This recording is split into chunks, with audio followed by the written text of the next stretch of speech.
Hello दोस्तों, मेरे channel फिल्मकार में आप सभी का स्वागत है। 90 के दशक में एक गायिका जो अभिनेत्री भी थी, उसने धूम मचा दी थी। उनका नाम रागेश्वरी लूम्बा।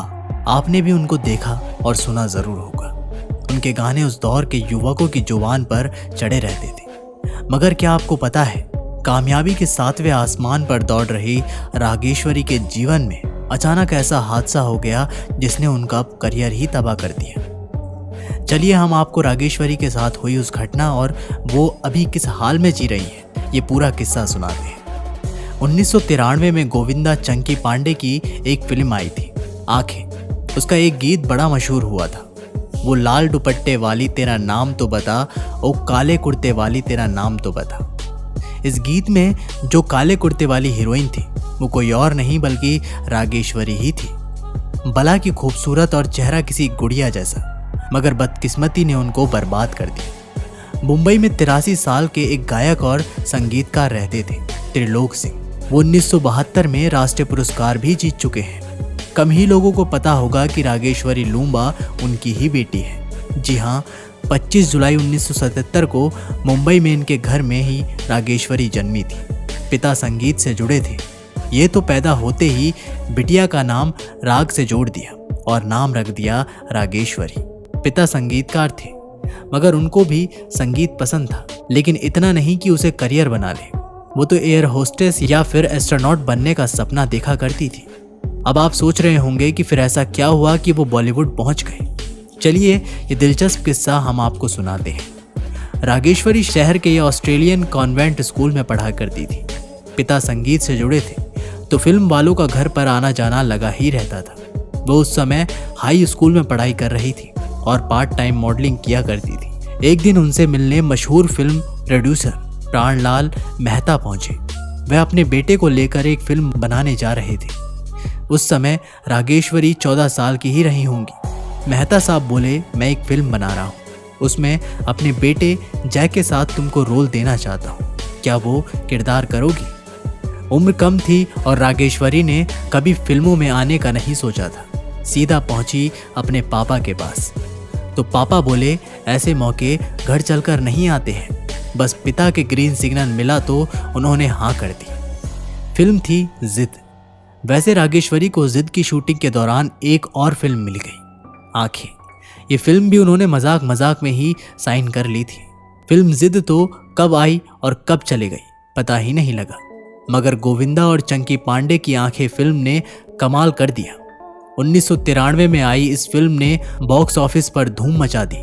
रागेश्वरी को इस फिल्म ने एक झटके में स्टार बना दिया। फिल्म का गीत लाल दुपट्टे वाली तेरा नाम तो बताने ता में ये गाना तो मानो रागेश्वरी और ऋतु शिवपुरी की पहचान ही बन गया। रागेश्वरी को अगले साल अक्षय कुमार और सैफ अली खान जैसे बड़े सितारों के साथ एक और बॉलीवुड फिल्म मिल गई। नाम था मैं खिलाड़ी तू अनाड़ी, जिसमें वो अक्षय की बहन बनी जो सैफ अली खान से प्यार करती थी। 1994 में आई ये फिल्म भी सुपरहिट हो गई। रागेश्वरी को सुनील शेट्टी के साथ भी फिल्म करने का मौका मिला। वैसे कुल मिलाकर उन्होंने 6 फिल्में की। इसी दौरान उनकी टीवी की दुनिया से ढेरों ऑफर आने लग गए। बार बार देखो तुम, MTV 1 2 3, 1 on 1, विडराज, सब गोलमाल है जैसे कई शोज के जरिए वो घर घर में मशहूर हो गई। मगर जब उनका करियर मोड़ लेने जा रहा था, उनकी किस्मत उनसे वो करवाने जा रही थी जो उनको पूरी दुनिया में मशहूर करने वाला था। उनके पिता संगीतकार थे, वे भी इस सिंगिंग का शौक रखती थी। उनको अब लगने लगा था कि एक्टिंग से ज़्यादा दिलचस्पी उनको सिंगिंग में है। इस वजह से उन्होंने अब गायकी में कदम रखने का फैसला कर लिया। उन दिनों प्राइवेट एल्बम का ज़माना था। उन्होंने भी अपना एक एल्बम निकालने का मन बनाया। 1996 की बात है। उन्होंने खुद के गीत लिखे और म्यूजिक कंपनी के चक्कर लगाने शुरू कर दिए। उन्होंने अपनी सारी जान पहचान का इस्तेमाल कर लिया, मगर ये क्या, वो जहां भी जाती हर तरफ से बस निराशा ही हाथ लगती। कोई उनकी प्राइवेट एल्बम लॉन्च करने को तैयार ही नहीं हुआ। थक हार कर वे अपने भाई और पिता के पास पहुंची। भाई ऋषभ और पिता ने हौसला ही नहीं बढ़ाया, बल्कि तीनों ने फैसला कर लिया कि अपने दम पर रागेश्वरी का एल्बम बनाएंगे और रिलीज भी करेंगे। तीनों ने जैसे तैसे पैसों का जुगाड़ किया और आखिरकार रागेश्वरी का पहला म्यूजिक एल्बम रिलीज हो गया। साल था 1997 और एल्बम का नाम था दुनिया। ऐसा लगा जैसे लोग इसी एल्बम का वर्षों से इंतजार कर रहे थे।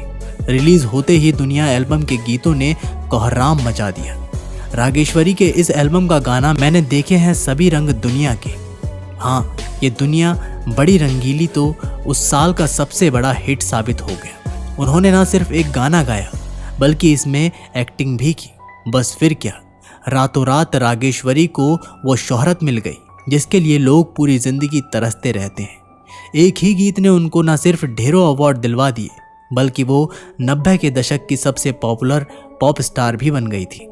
जहां पहले उनको एल्बम कोई लॉन्च नहीं कर रहा था, वहीं बाद में उनकी किस्मत ऐसी चमकी कि दुनिया की सबसे बड़ी कोल्ड ड्रिंक बनाने वाली कंपनी ने पूरे भारत में घूम घूम कर गाने के लिए उनको करोड़ों रुपए का ऑफर दे दिया। बस फिर क्या, रागेश्वरी अब देश दुनिया में घूम घूम कर शोष करने लगी, अपने प्राइवेट एल्बम निकालने लगी और शोहरत की बुलंदियों पर पहुंच गई। सब कुछ बहुत अच्छा चल रहा था, मगर दोस्तों अचानक न जाने रागेश्वरी को किसकी नज़र लग गई। इनके साथ ऐसा हादसा हो गया जिसने इनका करियर ही नहीं, जिंदगी भी तबाह कर डाली। साल 2000 की बात है।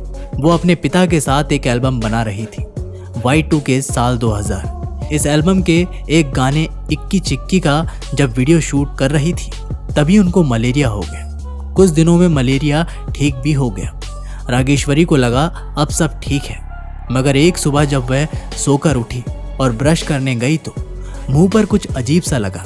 वो ब्रश नहीं कर पा रही थी और पानी उनके मुंह के बाईं ओर से अपने आप गिरता जा रहा था। वो पानी को रोक ही नहीं पा रही थी। धीरे धीरे उनका बायां चेहरा ही नहीं, पूरा शरीर, धीरे धीरे उनका बायां चेहरा ही नहीं, शरीर का बायां हिस्सा भी सुन्न होने लगा। उन्होंने घबराकर डॉक्टर को फोन किया। जब चेकअप हुआ तो डॉक्टर भी हैरान थे। सिर्फ 23 साल की फिट लड़की को लकवा मार गया था। उनका बायां हिस्सा पैरालाइज्ड हो गया था। डॉक्टरों ने बोला वो ना बोल पा रही थी ना खुद को संभाल पा रही थी। उन्होंने बात करनी चाही तो उनके होठ उनके कान तक पहुंच गए। डॉक्टरों ने बताया कि उनको बेल्स पैल्सी नाम की गंभीर बीमारी हो गई है जिससे उनका शरीर पैरालाइज हो गया है। खैर, रागेश्वरी ने हिम्मत नहीं हारी और अपना अगला 1 साल पूरी फिजियोथेरेपी, इलेक्ट्रिकल स्टिमुलेशन और योग पर रखा, जिसके चलते उन्होंने अपना शरीर को वापस ठीक कर लिया। मगर बीमारी ने एक दर्द जरूर दे दिया। वो अब कभी गा नहीं सकती थी। गायिका के रूप में मशहूर रागेश्वरी की बीमारी ने मुंह का ऐसा हाल कर दिया कि वो कभी गाना ही नहीं गा सकती थी। उनका पीक पर चल रहा करियर एक झटके में तबाह हो गया। साल भर में उनका शरीर दोबारा काम तो करने लगा, मगर पूरी तरह ठीक होने में रागेश्वरी को पूरे 4 साल लग गए। घर से अस्पताल के चक्करों ने उनकी जिंदगी उथल पुथल कर दी थी। दुनिया को उनके हाल का पता तब लगा था जब कई सालों बाद वो सलमान खान के शो बिग बॉस में नजर आई थी। अब आप सोच रहे होंगे कि वह अब किस हाल में जी रही हैं। चलिए ये भी बताते हैं। हुआ ये कि वो बहुत अकेली हो गई थी। उम्र बढ़ती जा रही थी और उनके परिवार ने शादी करने को कहा, तो रागेश्वरी ने ये जिम्मेदारी परिवार पर ही छोड़ दी। उनके पिता ने लंदन में एक वकील का रिश्ता उनको बताया। दोनों में बात हुई और साल 2012 में उन्होंने सुधांशु स्वरूप नाम के वकील से शादी कर ली। शादी के 4 साल बाद 2016 में दोनों की एक प्यारी सी बेटी हुई जिसका नाम समाया है। रागेश्वरी अब भारत में, कुछ समय पहले उनके पिता को कोरोना हो गया था। तब उनकी सेवा करने के लिए वो मुंबई आई थी और वो थोड़े दिन यहाँ रुकी भी थी। दोस्तों, आपको रागेश्वरी कैसी लगती थी? उनकी कौन सी फिल्म, किरदार या गाना आपको पसंद था? मैं ज़रूर बताइएगा। ऐसे ही और स्टोरीज जानने के लिए हमारे चैनल फिल्मकार को अभी सब्सक्राइब कर सकते हैं। बस बेल आइकन दबाना मत भूलिएगा।